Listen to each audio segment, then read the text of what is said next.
During his news conference in Bradenton today, Florida Governor Ron DeSantis brought up the use of flood barriers that help protect a local hospital and a fire station. And he suggested they might work for residential use, too. Wouldn't that be great? News Channel 8's Marilyn Parker is live in Apollo Beach, where one of those barriers was used. Marilyn, tell us a little bit more about it.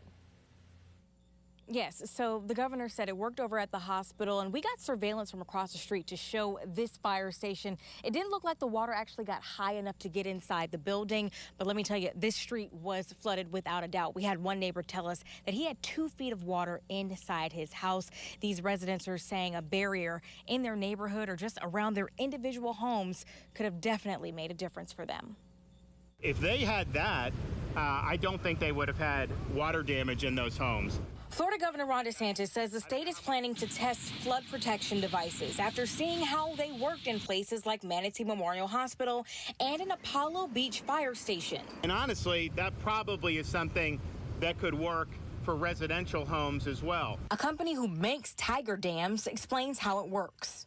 We just had record storm surge here. Could these Tiger dams have helped us? I don't know exactly how it went, but in many cases, we can definitely stop or redirect, at the very least, many of the floodwaters coming in hurricanes. Our Tiger dams can be stacked to 32 feet high.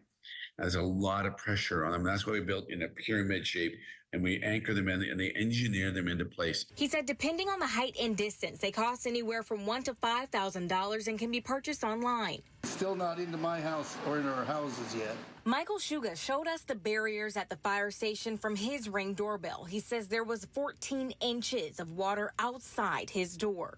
If I had barriers all the way around the house, there would not have been a drop of water in here. Memorial Hospital said they used the barriers with Hurricane Irma, and the executive director of Florida's Emergency Management Division said they were the first to use it. We have over 7 miles of this sitting on the shelves in our central warehouse inside of Orlando. Counties reached out to them for the barriers. Shuga says they would have helped his neighborhood. If I had known of some place a day or two ahead of time that I could have gone and gotten 300 feet for either a very low cost or no cost, I would have certainly done it. Now, the governor says they are talking about doing a pilot program in some low-lying areas, but he confidently said that if this was implemented in places like Pasco County, he thinks they would not have had any damage.